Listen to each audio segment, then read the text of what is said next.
Bom dia, meus alunos da última fileira. Por favor, gente, vamos chegar aqui mais para frente. Eu vou matricular vocês, hein?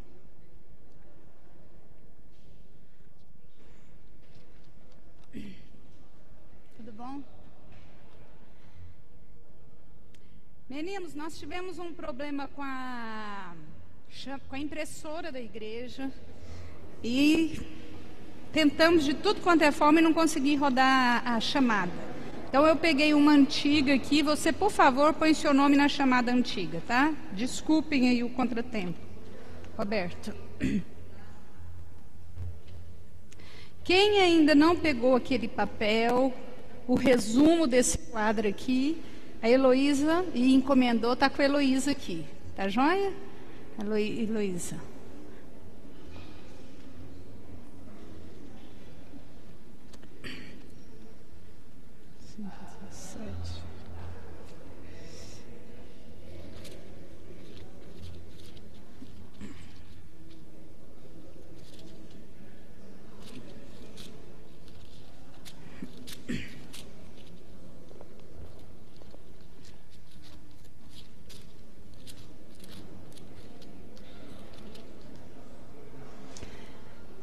Vocês sabem que tem aqueles alunos que levam flor para a professora, não tem? Maçã para a professora. Hoje eu ganhei maçã. E feliz aniversário. Obrigada a Roberta e a Mariana. Obrigada a vocês, viu, queridas? Obrigada mesmo pelo carinho. Obrigada pela manifestação de carinho essa semana aí, pelo meu aniversário, pelo amor, pela quinta-feira, a festança, foi muito boa, muito obrigada. Irmã, eu estou com o seu papel faz dias para entregar do... Parabéns, excelente aluna. Maravilha, viu?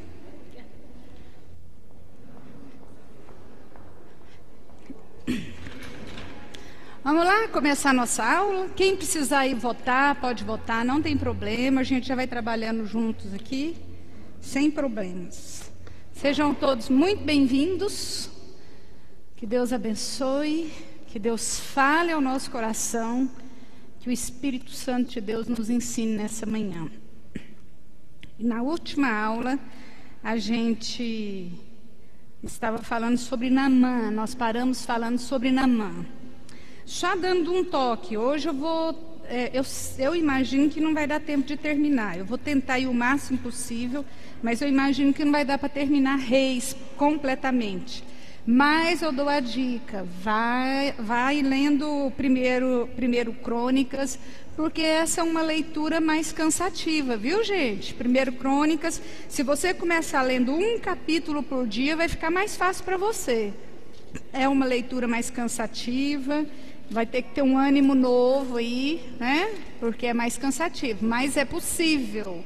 E aí, semana que vem eu dou a dica direitinho, como que a gente tem que enxergar esse livro de crônicas, porque ele tem outro foco. Às vezes a gente pensa, nossa, repetindo outra vez isso daqui, mas é outro foco, e ele foi escrito um bom tempo adiante. Por isso que tem essa repetição. E nós paramos semana passada, falando sobre Naamã, a lepra, a cura dele. E aí eu faço uma pergunta para você. Em primeiro lugar, eu falei que era para a gente estar analisando a nossa própria vida, as nossas lepras, né? As nossas mazelas, as nossas feridas, aquilo que precisa ser curado dentro de nós. E a gente se acha muitas vezes, acha digno de receber muitas bênçãos, acha digno de merecimento de tantas coisas. E o texto que o Adriano leu hoje, para mim, é um dos textos assim, que me chama muita atenção com relação a nós olharmos para nós mesmos e observar a nossa insignificância. Como a nossa vida é passageira. Por mais que a gente tenha, por mais que a gente faça, a nossa vida, olhando essa questão terrena, é muito passageira. Por isso que a gente tem que investir naquilo que é eterno. Investir na nossa alma e investir na vida de outras pessoas.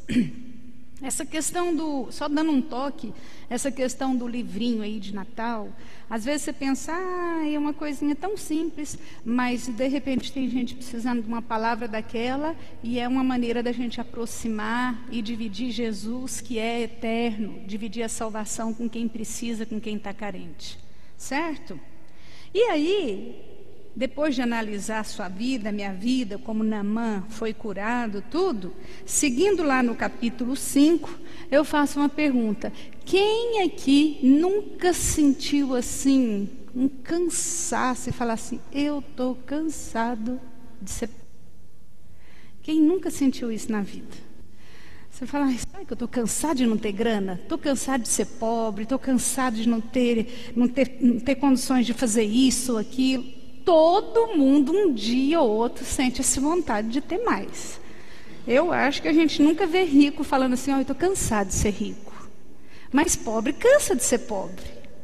E eu imagino que foi mais ou menos isso aqui é só imaginação, que estava acontecendo na vida do servo de Eliseu, que a Bíblia não fala o nome dele. Eu imagino que esse servo está lá na casa dele depois desse acontecimento. Eles falaram, Naamã foi lá se lavar no Rio Jordão. Naamã está lá se lavando, as coisas estão acontecendo, o milagre está ocorrendo. E esse servo de Eliseu, o ajudante dele, está lá, coitado, sentado. De repente, o almoço não foi lá essas coisas. Vivia com o profeta, não era aquela vida cheia de farturas, de coisas, de conforto. E de repente ele está lá, depois daquele almoço assim, meio chateado, ligou a TV, estava assistindo o Esporte Espetacular e viu que o time dele lá, o pessoal lá não está indo muito bem no campeonato. E ele está lá assistindo, chateado e cansado, sabe? Acho que ele olha e fala assim, nossa... nada na minha vida dá certo. Às vezes a gente tem essa sensação de que as coisas não funcionam na vida da gente, só na vida do outro. De repente a televisão estava ruim, sabe aquelas televisões que você tem que dar uns tapas assim para funcionar? Sei lá, vai ver que o profeta ganhou uma televisão usada e o negócio... Eu imagino que ele não estava vivendo um bom momento na vida dele para acontecer o que aconteceu. Naamã volta, chega diante do profeta, capítulo 5, versículo 17, e ele oferece, no versículo 15 fala que ele voltou ao homem de Deus, com a comitiva toda, e aí ele chega no versículo 15 e fala, eis que agora reconheço que em toda a terra não há Deus senão em Israel. Agora, pois, peço, aceites um presente do teu servo. Imagina, você numa crise financeira ou numa crise existencial por causa do seu status, do seu jeito de viver, e de repente para na sua porta alguém fala assim, eu quero que você, alguém cheio da grana e de poder, eu quero que você aceite um presente meu. E o que o profeta faz? Recusa. Ele fala, não aceito, muito obrigado, não vou aceitar. Olha o 16, finalzinho. Instou com ele para que o aceitasse, mas ele recusou. Imagina o servo de Eliseu ali do lado. Fala, mas não é possível, não acredito que ele não vai aceitar. Não tem lógica, ele precisa aceitar. Ele entrou em desespero, e Naamã ainda fala, no versículo 17... Se não queres, peço-te que ao teu servo seja dado levar uma carga de terra de 2 mulos, porque nunca mais oferecerá este teu servo holocausto, nem sacrifício em outros deuses, senão ao Senhor. E ele não aceita o presente e, ao mesmo tempo, ele fala, então deixa eu levar pelo menos um pouco dessa terra, para toda vez que eu for adorar o Senhor, eu poder me ajoelhar em cima dessa terra, que isso aqui é terra santa. E é isso que Naamã faz. Acontece e vai embora. E aí, no capítulo 5 ainda, Geazi, quando ele fica sabendo, no versículo 20, ele fala assim, gente, não é possível, E ele vai no versículo 20, lá no finalzinho, hei de correr atrás dele e receberei dele alguma coisa. Vê a crise que ele estava vivendo? o desejo que ele estava de ter bens, de possuir alguma coisa. E nós temos que vigiar nosso coração.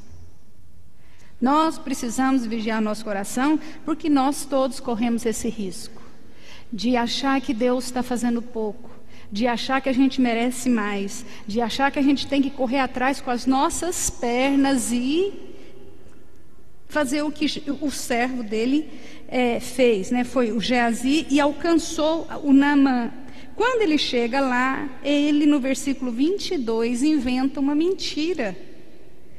Tudo vai bem, meu senhor me mandou dizer: eis que agora mesmo vieram a mim 2 jovens dentre os discípulos dos profetas da região montanhosa de Efraim. Dá-lhes, pois, um talento de prata e 2 vestes festivas. Ele corre atrás da comitiva de Naamã e fala, Naamã fala: ué, o que aconteceu? Ele fala: não, é que meu senhor mudou de ideia e chegaram dois homens lá muito necessitados, precisando, e ele faz uma lista daquilo que ele deseja. E o que Naamã faz? Naamã fala: claro, tudo bem, e entregou para ele, e ele volta feliz da vida pensando: levei vantagem. Consegui o que eu queria, alcancei o meu alvo. Só que quando ele volta, lá no versículo 25, a hora que ele entra, sem conversar com Eliseu, sem passar relatório, Eliseu vai logo e pergunta, fala: de onde vens, Geazi? Respondeu ele: teu servo não foi a parte alguma. Sabe aquelas respostas? Onde você estava? Eu? Não, lugar nenhum. Foi bem assim. Bem assim. E é assim que a gente faz quando Deus nos pergunta: onde você estava? O que você estava fazendo? Como é que está a sua vida? Foi exatamente isso que Geazi respondeu. E aí, quando ele fala assim no versículo 26, é claro que eu sei.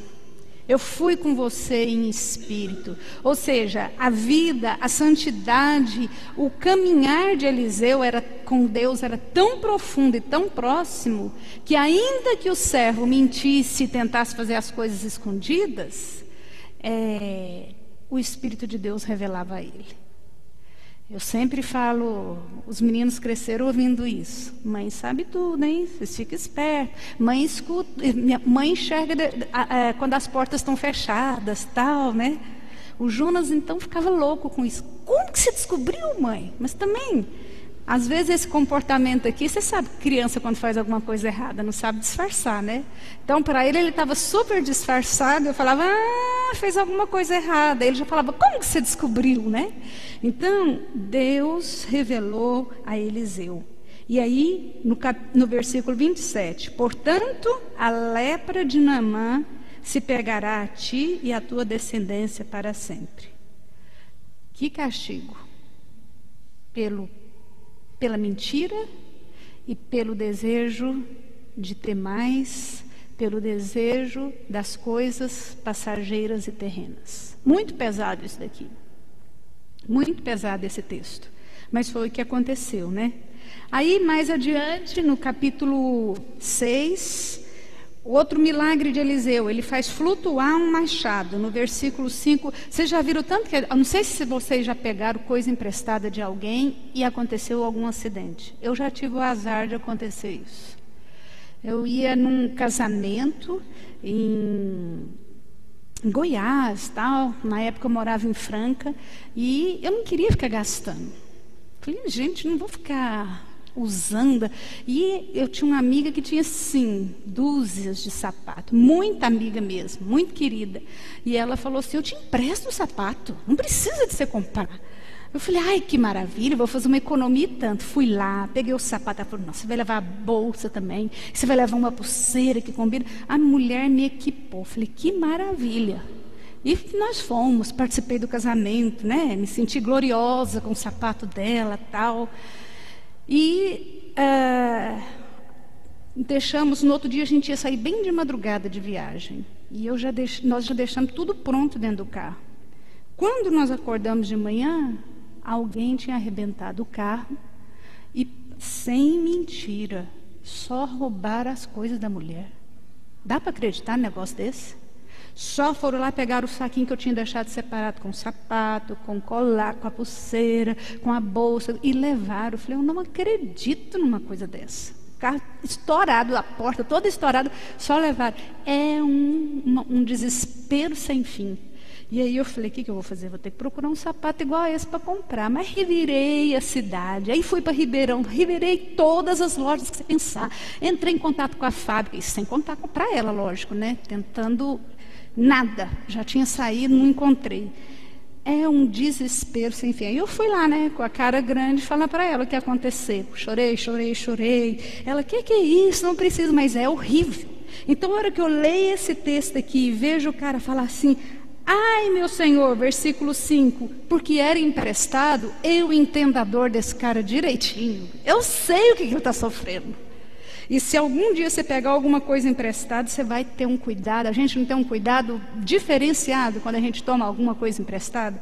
E aí, nesse desespero, o Eliseu faz mais um milagre. No versículo 6, ele joga um pedaço de pau na água e o machado o quê? Flutua. Não faz uma gota de sentido. O machado flutua. Mais um milagre, mais uma ação extraordinária na vida de Eliseu, no ministério dele. E no capítulo 6, versículo 9, Deus revela a Eliseu o que o rei da Síria estava planejando contra Israel. E é muito interessante esse texto, quem leu direitinho, que o rei da Síria fazia planos para atacar. Quando ele está tudo organizadinho para atacar, Eliseu, Deus revelava a Eliseu e ele mandava o recado, olha, vocês não se acampem em tal lugar, porque o rei está planejando atacar lá. E a coisa não funcionava. Aí o rei falou, tem alguém aqui, tem um traidor nesse lugar. Tem alguém que está me traindo e contando para eles o que está acontecendo. E aí, fala, não é um traidor, é o homem de Deus. Que o que você conversa dentro do seu quarto, Deus revela a ele. Vê o tamanho da profundidade, da intimidade que Eliseu tinha com Deus?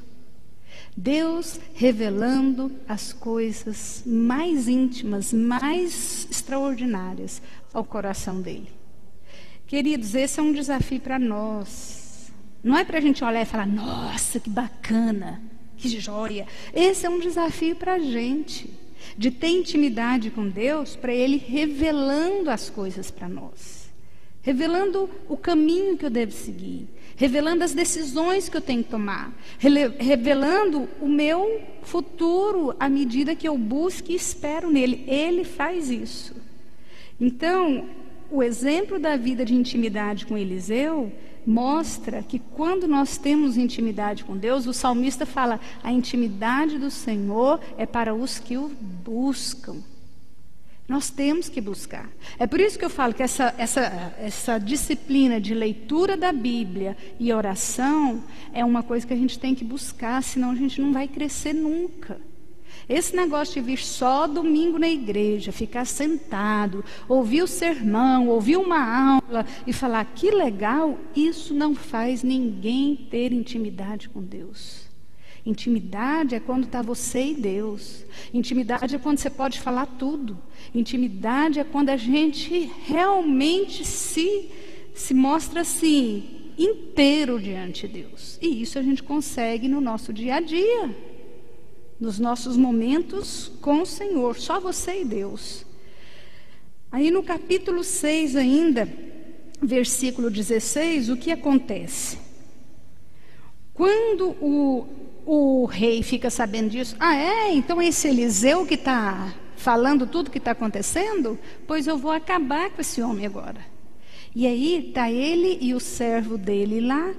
Aí o rapaz acorda, tal, diz que a hora que ele acorda e olha e vê aquele exército vindo, ele entra em desespero. Meu Senhor, como diz, só nós dois contra esse monte de gente, ó, que versículo 14 fala que ele enviou cavalos, carros e fortes tropas, e chegaram à noite e cercaram a cidade. Então, quando o rapaz levantou e viu aquilo, ele falou, meu Senhor, que faremos?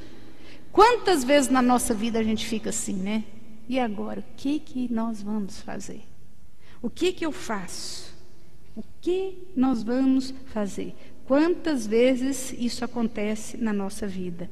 E aí no versículo 16, Eliseu responde: não temas, porque mais são os que estão conosco do que os que estão com eles. E nós não devemos nos esquecer disso, isso é resposta para nós hoje. Muito mais são os que estão conosco do que os que estão com eles. Nós podemos ter inimigos, perseguições, mas nós não podemos nos esquecer disso nunca. E aí no versículo 17, fala que Eliseu pede para Deus, faz uma oração e fala: abre os olhos desse moço. E o Senhor abriu os olhos do moço e ele viu o monte estava cheio de cavalos, de carros de fogo ao redor de Eliseu. Eu acredito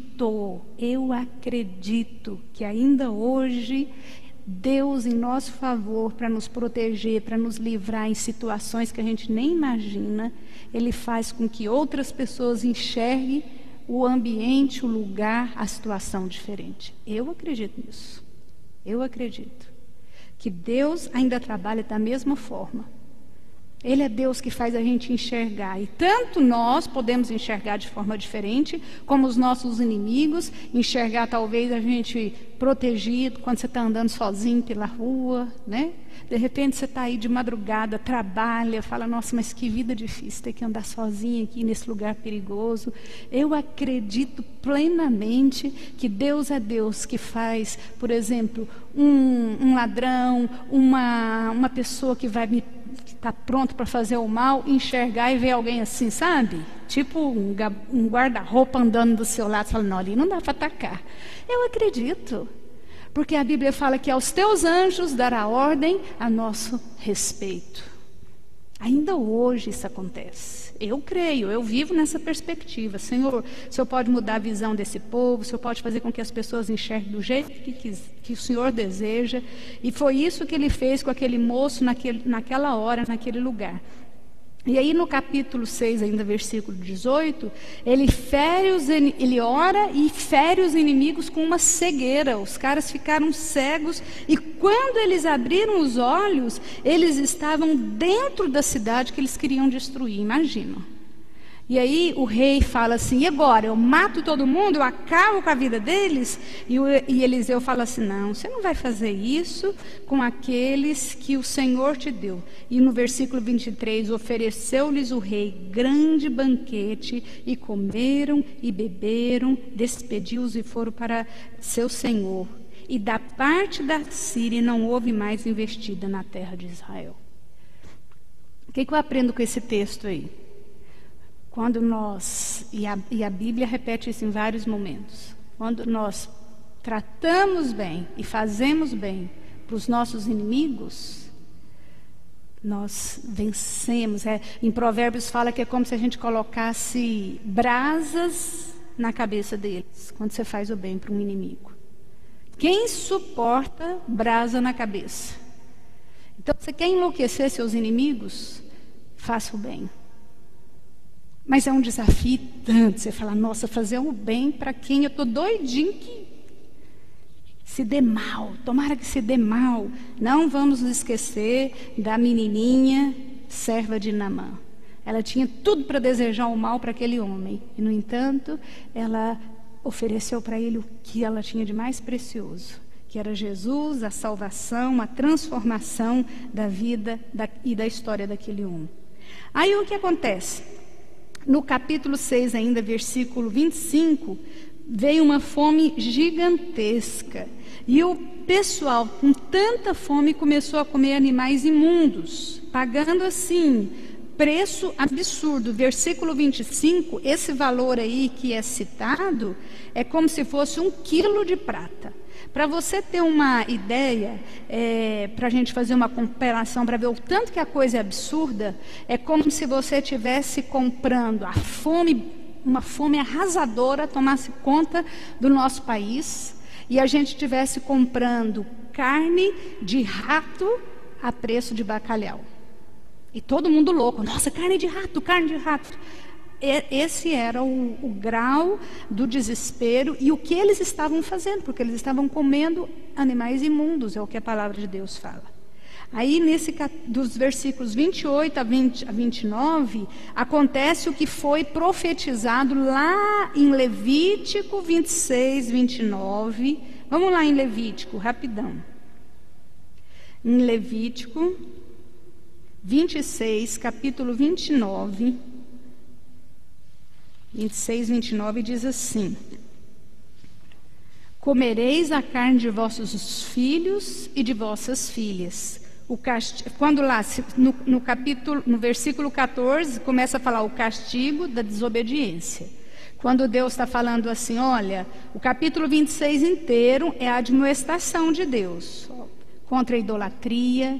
Aí nos versículos 3 a 13 que a gente viu, as bênçãos que aquele povo receberia por conta da obediência. E do 14 em diante, até o final praticamente do capítulo, é falando do que aconteceria se eles desobedecessem. E uma das coisas, Deus falou, comereis a carne de vossos filhos e de vossas filhas.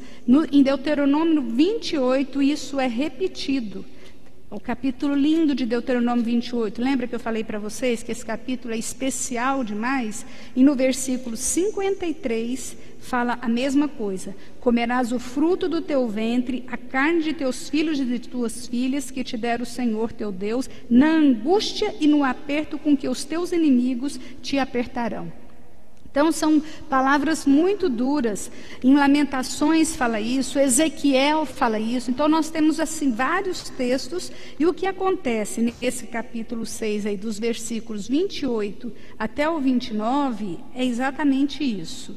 Duas mulheres, né, numa confusão, porque ela falou, olha, nós na hora da fome falamos que ia comer meu filho hoje e amanhã nós comeríamos o dela. E aí eles fizeram. Quando foi no segundo dia, a moça falou, não vai matar meu filho. Gente, a gente olha e fala assim, que loucura. Que loucura. Mas nós vemos nessa lista de reis aqui, principalmente de Israel, rei que oferecia seus filhos como sacrifício. Então, oferecer o filho como sacrifício e comer o filho na hora do desespero, não tem muita distância, uma loucura da outra. E era isso que estava acontecendo em Israel naquele momento. Dá para você ter noção da decadência dessa nação? O que a distância de Deus, o que o pecado, o que a desobediência faz com a gente? A desobediência nos afasta de Deus. O pecado tem o poder de nos levar a fazer as maiores loucuras. E a gente olha para esse povo e fala, que povo louco, que coisa doida que esse povo fazia. E será que hoje a gente não tem feito, agido e se comportado com coisas que o Senhor olha e fala assim, não está certo, isso é uma ladeira muito perigosa e nós temos que nos vigiar. No capítulo 7, versículo 2, mostra Eliseu falando, olha, Deus vai fazer um milagre, o profeta profetizando, e o capitão duvida. Porque no versículo 7, no capítulo 1, Eliseu fala assim, ouvi a palavra do Senhor, assim diz o Senhor, amanhã, a estas horas mais ou menos, dar-se-á um alqueire de flor de farinha por um ciclo e 2 de cevada por um ciclo à porta de Samaria. Ele falou assim, sabe o que vai acontecer amanhã, mais ou menos nesse horário? Vocês vão comprar 8 quilos, isso aí dá mais ou menos 8 quilos de farinha por 16 gramas de prata. Quem estava comprando rato a 1 quilo de prata, você fala, você vai comprar 8 quilos de farinha a 16 gramas de prata. O capitão escuta e fala, impossível, impossível. E a palavra desse homem mexe tanto comigo, porque em muitos momentos da nossa vida, a gente duvida do poder de Deus.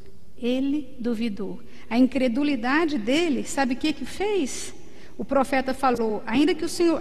olha o que o cara fala. Ainda que o Senhor, versículo 2, fizesse janelas no céu, poderia suceder isso? Nossa, mas nem que chovesse do céu, isso não ia acontecer. Tamanha incredulidade. E o profeta fala no finalzinho do versículo 2: eis que tu verás com os teus olhos, porém disso não comerás. Queridos, nós precisamos pedir para Deus nos dar um coração cheio de fé, porque a incredulidade, baseado nesse texto, nos impede de desfrutar das bênçãos de Deus. Nos impede. E aí o que acontece? A incredulidade do cara não impediu da bênção de Deus acontecer naquele lugar, mas impediu o capitão de desfrutar dessa bênção. A minha incredulidade não vai impedir o agir de Deus em várias áreas, mas pode me impedir de desfrutar das bênçãos desse agir de Deus. Você entende? Ai, por que tudo dá certo com fulano? Ah, por que isso não acontece comigo? Deus está aí agindo e fazendo, e nós temos que olhar e falar: Senhor, hoje a minha vida está complicada, mas o Senhor é Deus que pode mudar a minha sorte, e amanhã, a hora dessa, pode estar tudo diferente. O que vem no coração de cada um que está aqui? Ah, mas esse caso até amanhã não dá para resolver. É ou não é assim que a gente pensa? O meu caso é um caso assim sério, meu caso é um caso de enfermidade. Ou então você pensa: só se eu ganhar na loto, só se eu ganhar na cena, só se... Deus é Deus. Deus é Deus. Criativo, poderoso, dono dos céus e da terra. Deus é Deus. E Deus pode fazer milagres, abrir janelas do céu sobre a nossa vida. Eu lembro uma vez que a gente estava num aperto sem fim, nós compramos nossa primeira casa, e aí tinha de vender um carro para dar entrada. E colocamos o carro para vender, juntas, lavou, poliu, ficou aquela coisa linda. Sabe quando ele não é muito cuidadoso com o carro? Aí quando ele fala que ele vai vender e lava e dá aquela polida, fala: ai, que dó, vai vender, porque você está tão acostumado a ver o carro sujo, que a hora que você vê limpo, você não quer nem abrir mão. E fez propaganda, falou, nada, ninguém comprou, isso quase um mês, aquela maior luta. Chegou o dia de acertar. Aí ele falou: amor, como é que faz? Tudo que a gente tentou não conseguiu. Aí eu estava no trabalho, ele foi lá, né, amor, vou lá agora, mas não tem dinheiro, então acho que vai desmanchar o negócio. É paciência, né, fazer o quê? Que vergonha, que coisa mais feia, chega lá e desmanchar o negócio e tal. Aí ele chegou, estacionou o carro assim na porta da imobiliária para ir lá desmanchar o negócio. Quando ele estacionou o carro, que ele estava trancando, o cara falou: ô, você está querendo vender esse carro aí? Ele falou: tô sim. Olha, acabou de fechar o negócio ali na hora, entrou lá dentro, fez, e a hora que ele chegou lá, nessa época eu trabalhava no banco, a hora que ele chegou no banco para me avisar, né? Como diz, eu estava esperando a tragédia. A hora que ele chegou para falar da tragédia, ele falou assim: vim aqui fazer uma aplicação. Eu falei: como assim aplicação? Vendi o carro, já recebi, dei a entrada, ainda sobrou dinheiro para fazer uma aplicação. É Deus! Deus fazendo milagres na nossa vida. Deus nos provando, Deus nos testando. E eu queria deixar esse desafio para você. Se você está vivendo uma coisa pesada, difícil, complicada, assim, você olha e fala: como isso pode resolver até amanhã, até daqui um mês? Deus é Deus que pode nos presentear. Basta uma ligação, basta um e-mail. Deus faz milagres, basta um toque, basta uma palavra. O sim de Deus derruba barreiras, o sim de Deus abre portas. E é assim, nessa perspectiva, que a gente tem que viver, de conversão de gente que a gente ama, de cura física, de libertação. Deus é Deus que faz coisas grandes, e para Ele não existe tempo nem limite. Nós precisamos experimentar isso.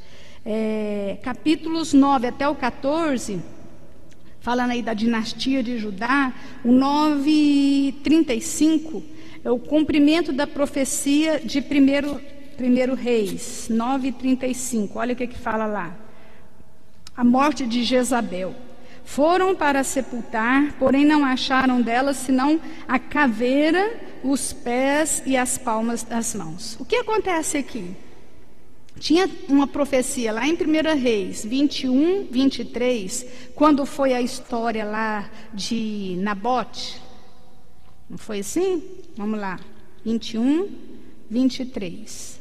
Também de Jezabel falou o Senhor: os cães devorarão Jezabel dentro dos muros de Jezreel. Quando aconteceu toda aquela perseguição, aquela armação que ela fez contra Nabote, que a gente viu semana passada, e a profecia era que ela morreria sim, e isso aconteceu. No capítulo 10, versículo 7, mais uma profecia lá de 1 Reis 21 também. A gente tem que ir comparando o que o Senhor fala e acontece. 21 diz o seguinte: eis que trarei mal sobre ti, arrancarei a tua posteridade, exterminarei de Acabe a todo o sexo masculino, quer escravo, quer livre, em Israel. Então, no capítulo 10, versículo 7, chegada a eles a carta, tomaram os filhos do rei, que eram os filhos de Acabe, e os mataram, 70 pessoas, e puseram as suas cabeças num cestos e lhes mandaram a Jezreel. Então, o que aconteceu? Acabe tinha mais de 70 filhos. E vocês vão ver, está aqui, Acabe nessa lista aqui. Acabe tinha mais de 70 filhos. Acasias era um filho dele e Jorão também, que reinou depois dele. O que acontece, às vezes, com reis aqui de Judá, é que eles se casaram com filhas de Acabe. E fala que a influência dessas filhas fizeram os reis serem ruins. Dá para acreditar nisso? Então, lendo ali, a hora que eu estava fazendo um resuminho da vida desses reis aqui, tem pelo menos 2 deles que se casaram com filhas de Acabe, que foi o pior rei de Israel. E aí, o que ele fala? Foi um rei mau, foi um rei ruim. E aqui, esse rei é destruído. Quando acontece isso, capítulo 10, Jeú entra, e Jeú faz assim, uma geral, né? Ele faz uma limpeza. Jeú está aqui, ó. E ele faz uma geral. Ele destrói um monte de coisas que Acabe tinha deixado e que estava acontecendo. No 10:19, olha lá, 10:19, o que acontece? Ele mata os adoradores de Baal. E quem leu vê o jeito que ele faz. Ele fala: olha, nós vamos fazer um super culto.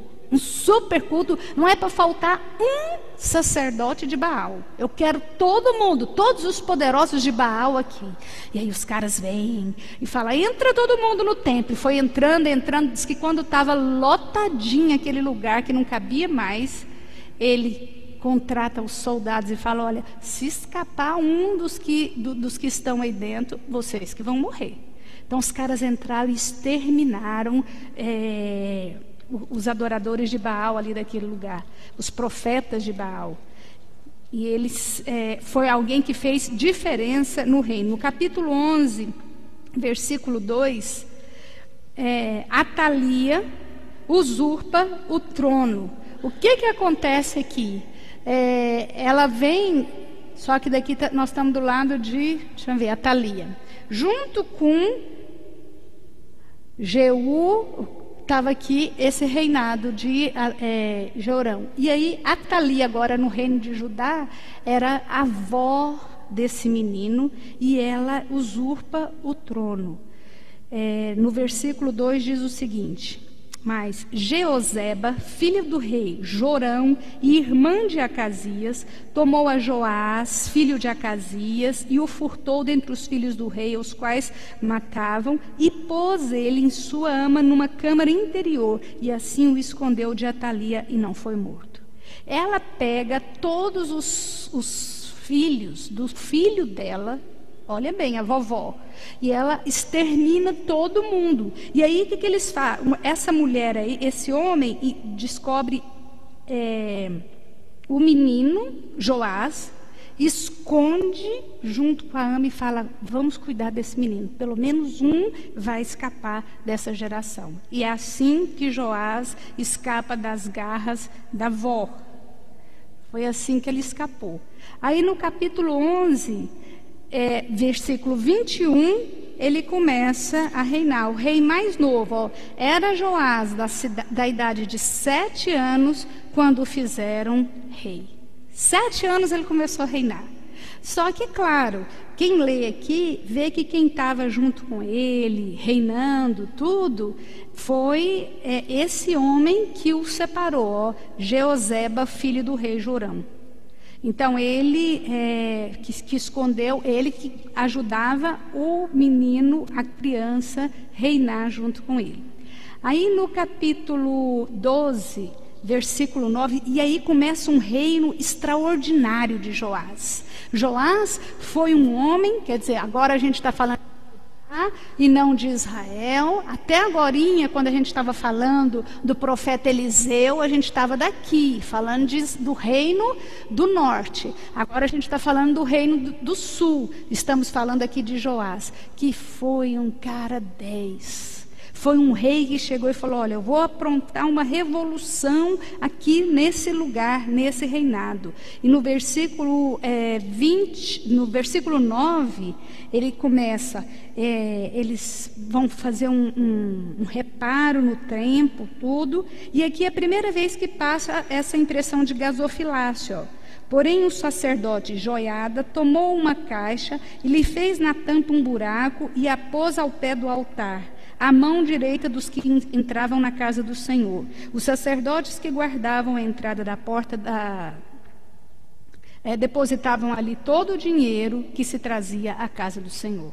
Então, a primeira vez que a gente vê alguma descrição de alguma coisa como um gasofilácio, um negócio daquele jeito, é aqui nesse texto. E ele começa a trabalhar para mudar.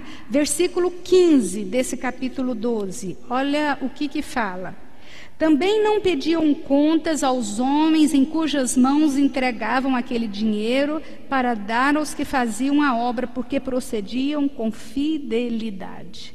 A equipe, o povo que ele chamou para trabalhar e para reconstruir a casa de Deus, era gente que estava com o coração cheio de fidelidade. Fala, não precisava nem pedir contas.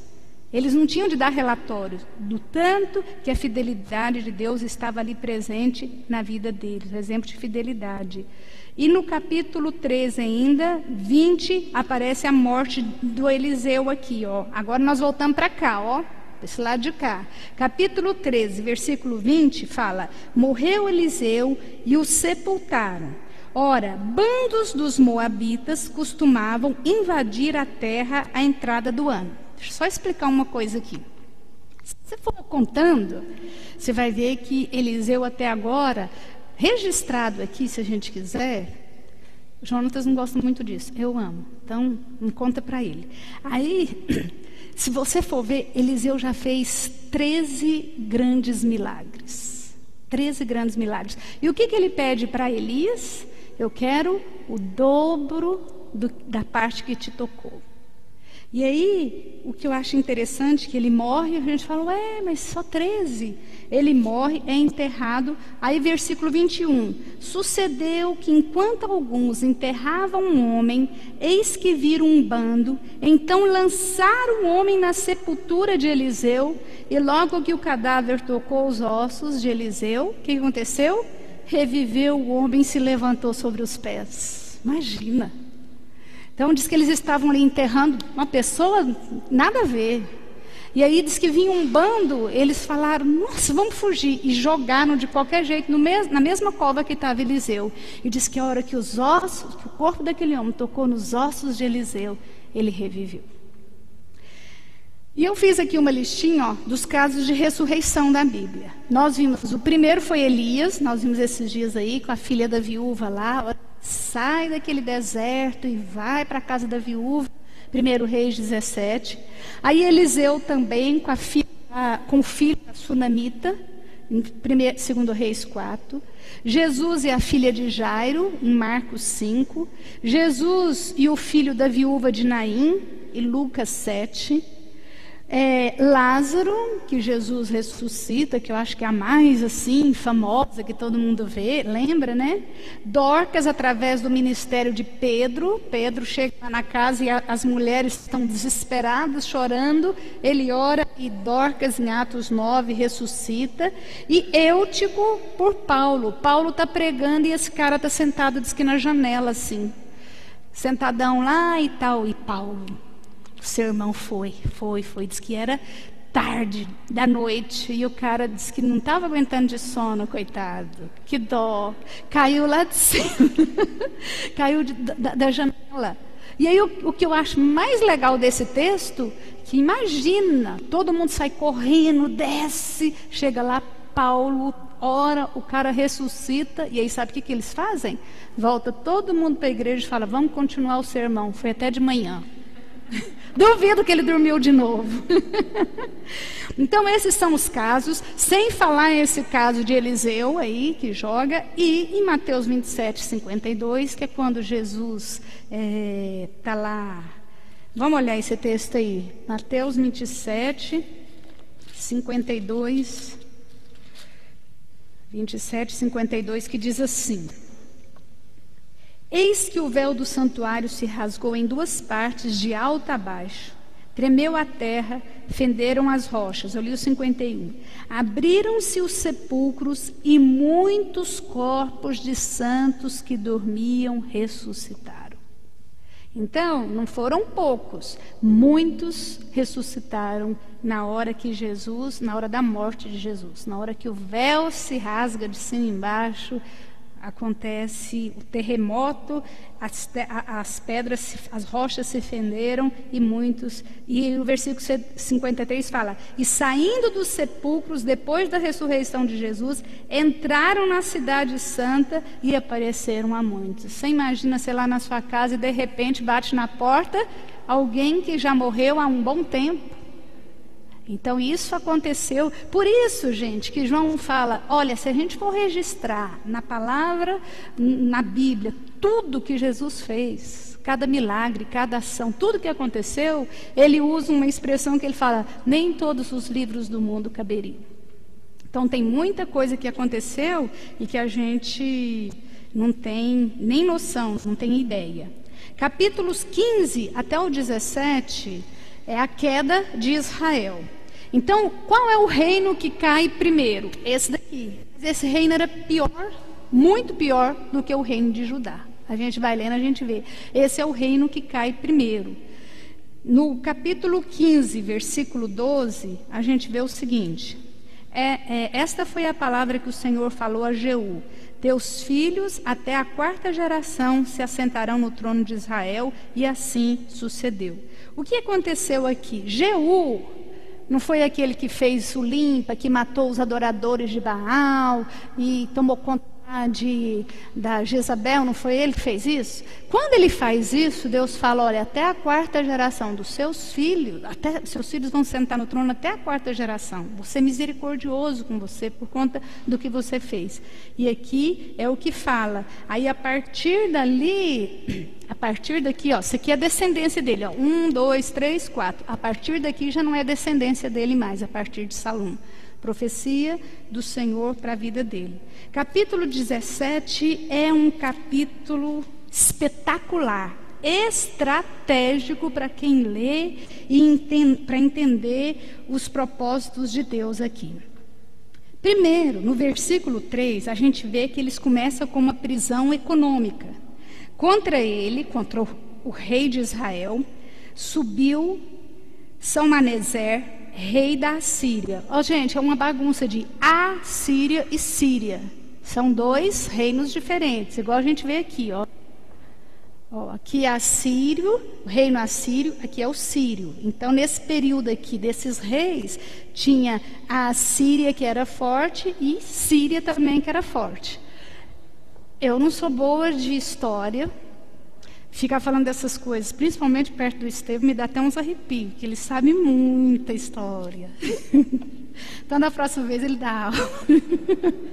Se for de história, a gente chama ele para dar aula. Então, vamos pular essa parte. Só quero mostrar para vocês que, às vezes, quando a gente lê, fala, nossa, Síria ou Assíria? São dois reinos diferentes. Eu não sei porque o povo invocava com os nomes parecidos. Olha esses reis... Sabe, daqui e aqui, só para confundir a gente. Fala, mas que coisa complicada, né?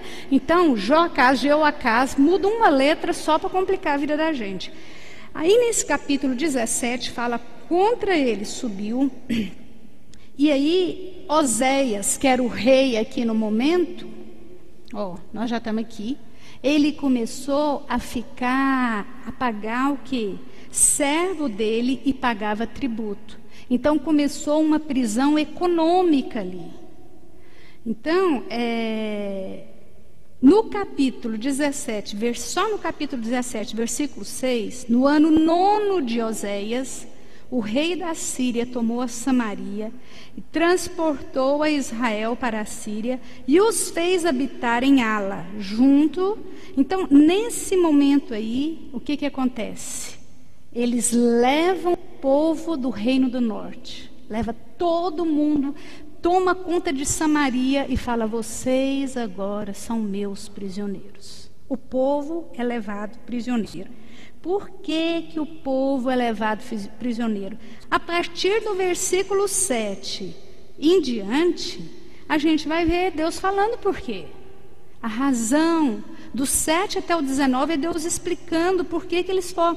Tal sucedeu, por quê? Porque os filhos de Israel pecaram contra o Senhor seu Deus, fizeram subir que Deus tirou lá do Egito.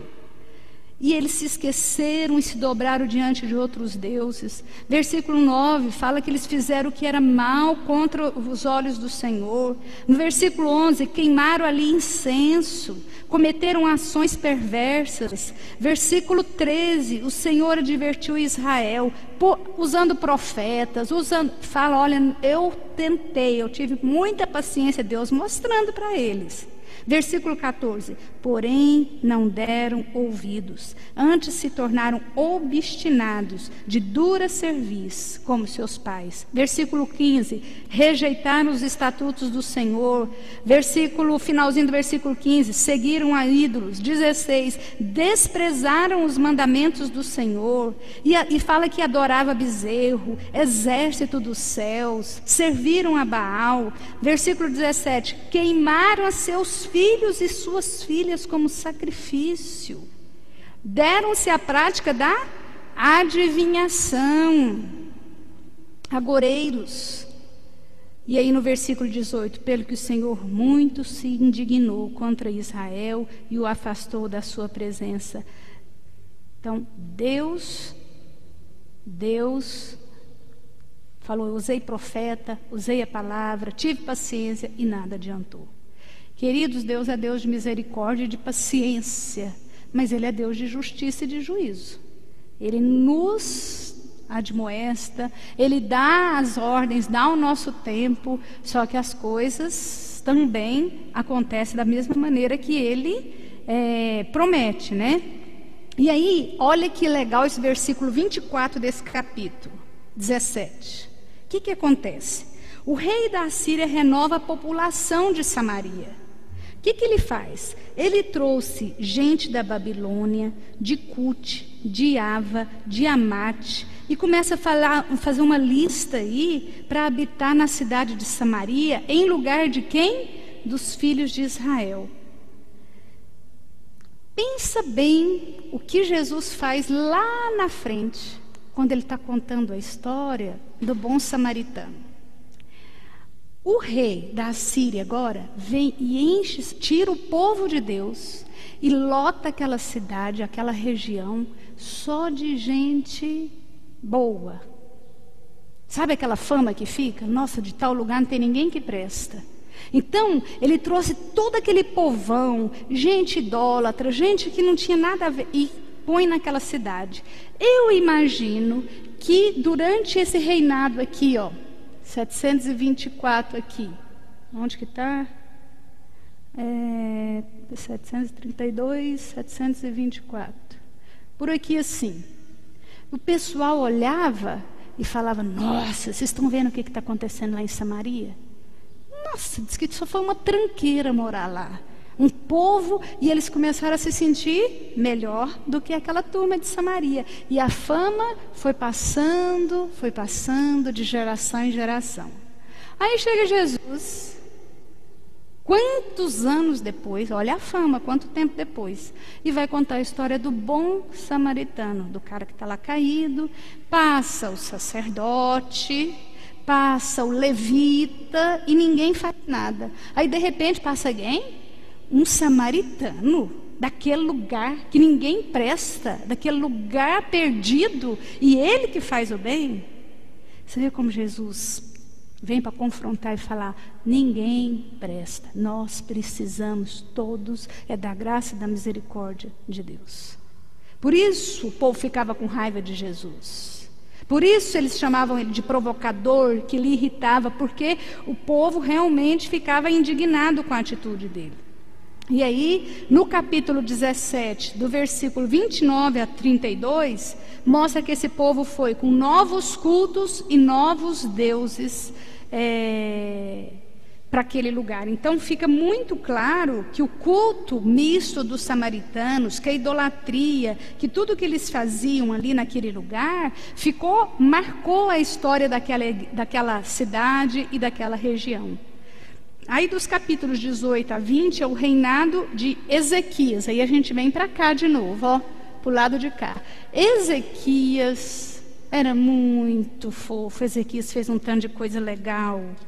Aí no capítulo 18, versículo 4, olha o que ele faz. Removeu os altos, quebrou as colunas, deitou os postes ídolos. Ele faz uma revolução. E entre essas coisas, o que ele fez?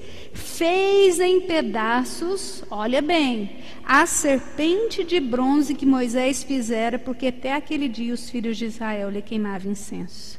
Gente, que serpente que é essa? Quando que isso aconteceu? Vocês lembram? Revisão, rapidão. Quando que essa serpente surgiu?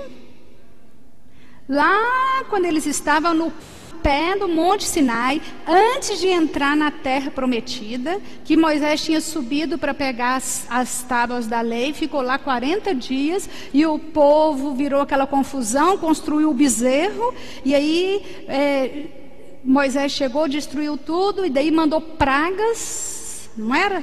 Serpentes para picar o povo, não era assim? E aí Deus falou assim: constrói uma serpente, e quem olhar para essa serpente vai ser curado quando alguma cobra lhe picar, quando uma serpente lhe picar. Só que era para aquele momento, para aquela hora, e a gente sabe que aquela serpente era a representação, lá mesmo fala, da cruz de Cristo, que quando nós olhamos para a cruz de Cristo, nós somos curados de qualquer veneno mortal contra a nossa vida, contra a nossa alma. E aí o povo guardou isso daqui, ficou guardado, e adorava e queimava incenso. Só Ezequias que toma a providência de de destruir isso. O que acontece a partir de aqui, ó? Nós estamos daqui para frente, não existe mais esse reino, isso aqui acabou, isso aqui já era.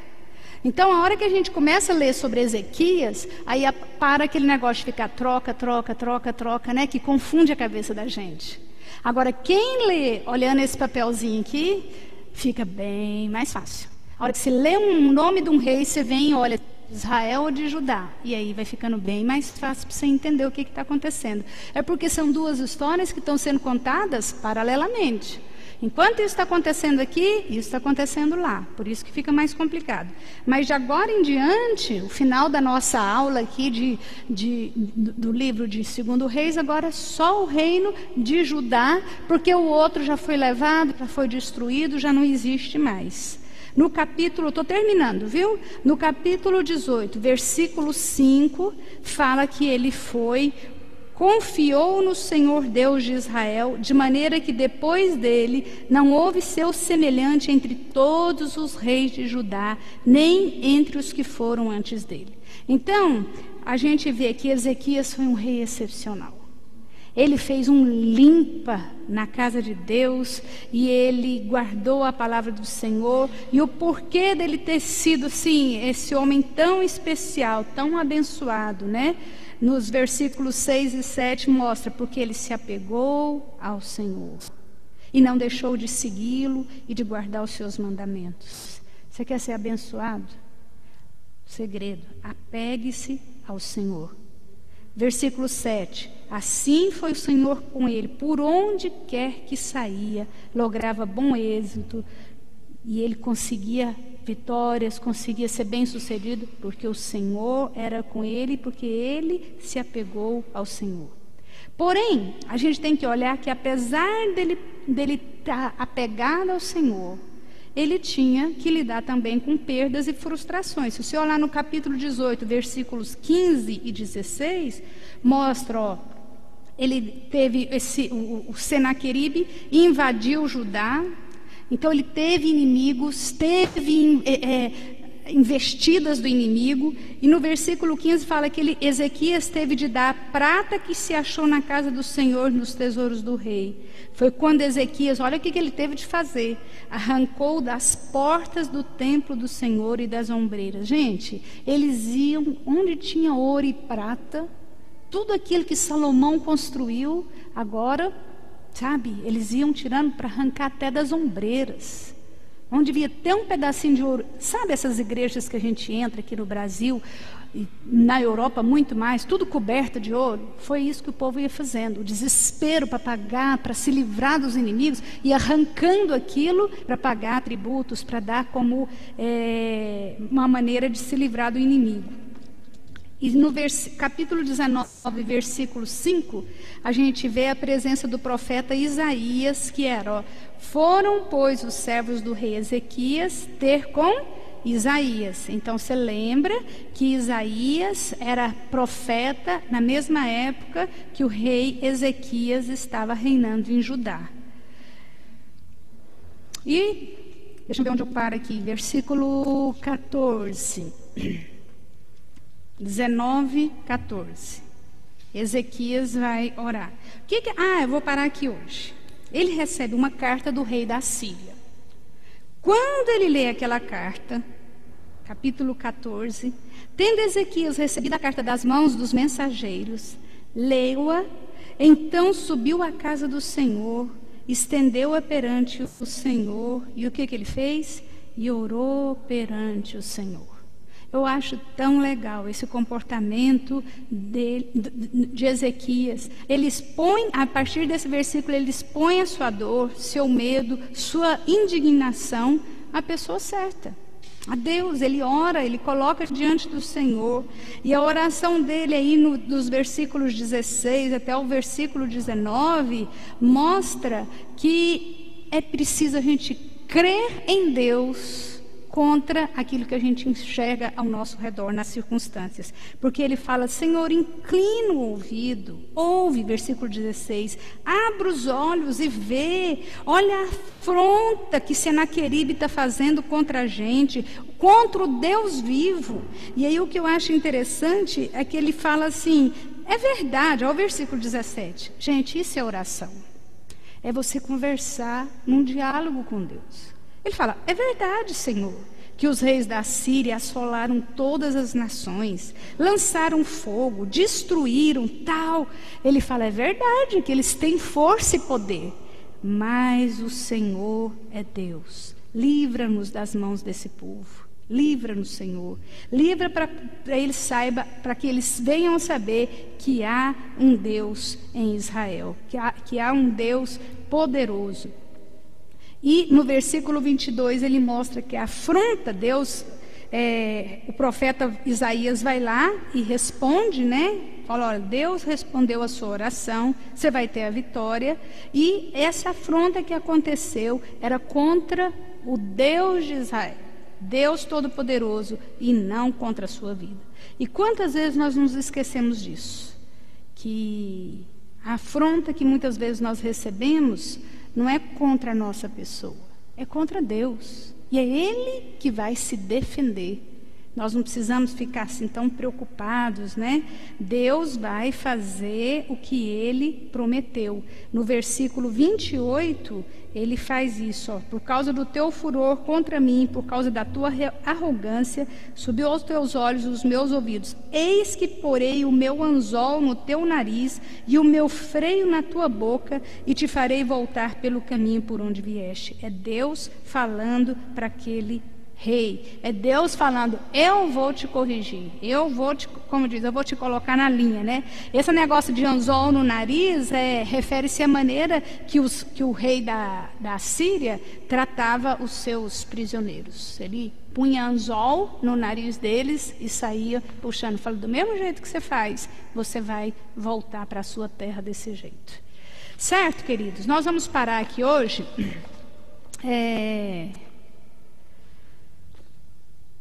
Só terminando a vida de Senaqueribe aqui, para Deus, no capítulo 19, versículo 37, os próprios filhos, além dele perder a batalha, os próprios filhos dele o feriram e mataram.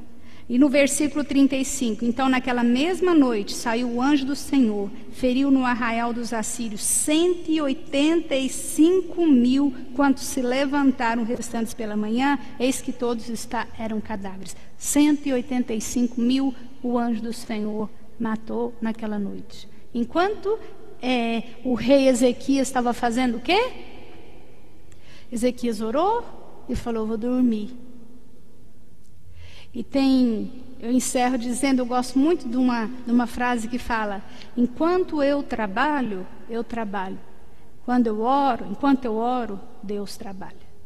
Nós precisamos entender que tem coisas que nós só temos que orar e falar, Deus, está nas suas mãos, o Senhor faz, o Senhor tem poder, o Senhor é o grande de Israel.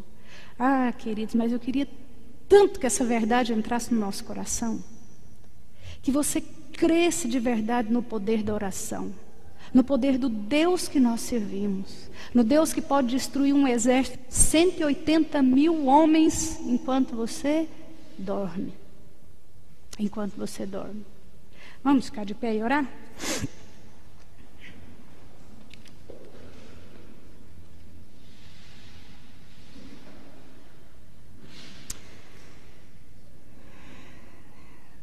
Deus querido, nossa fé é tão pequena e nós nos sentimos envergonhados porque o Senhor é o Deus de todo poder. O Senhor é Deus da terra, Deus do céu, Deus das profundezas, Deus das alturas. O Senhor é Deus da vida, o Senhor é o Deus que tem poder para tocar, para transformar, para reviver, para matar, para construir, para destruir. A Tua palavra tem poder. Ó Senhor, nos ajude a caminhar nessa convicção de que existe um Deus acima de tudo e todos. O Deus que nós servimos, o Deus que nos resgatou, o Deus que nos amou, o Deus que quer ter comunhão conosco. Nos perdoe por tantos momentos que abandonamos a Tua palavra, por tantos momentos que rejeitamos a Tua presença em oração. Nos perdoe por isso. Nos perdoe por duvidarmos quando nós vivemos dias difíceis, quando nós temos as nossas crises, os nossos problemas, os mais diversos, e nós duvidamos que Deus pode fazer. Deus pode abrir janelas nos céus e derramar sobre a nossa vida aquilo que nós precisamos. E o desafio nessa manhã, ó Pai, é para que nós possamos voltar para a nossa casa, crendo, convictos, Deus vai cuidar da minha causa. Assim como Ezequias creu, mas que nós possamos ter o prazer de estar na Tua presença e falar, olha o que está acontecendo, Deus. Eu me sinto pequeno, frágil, incapaz de resolver essa questão. Mas o Senhor é Deus acima de tudo e todos. O Senhor é o mesmo que ajudou Ezequias. O Senhor é o mesmo Deus de Isaías. O Senhor é o Deus de todo poder. Faça isso nas nossas vidas. Nos abençoe com milagres, com prodígios, com curas, com transformações, com libertações. E gera no nosso coração vontade de ter intimidade com o Senhor. Aumenta a nossa fé e o nosso prazer de estarmos na Tua presença. Em nome de Jesus. Amém. Bom domingo para vocês. Lembre-se, quinta-feira a gente tem um culto especial aqui de ação de graças, hein? Quem sabe na quinta-feira você já vai estar aqui agradecendo o que seu coração está pedindo hoje. Não vai fazer como aquele comandante, hein? Será impossível? É possível. Deus pode fazer isso na nossa vida. Tá bom? Bom domingo, bom descanso e muito obrigado. Comecem a ler, hein?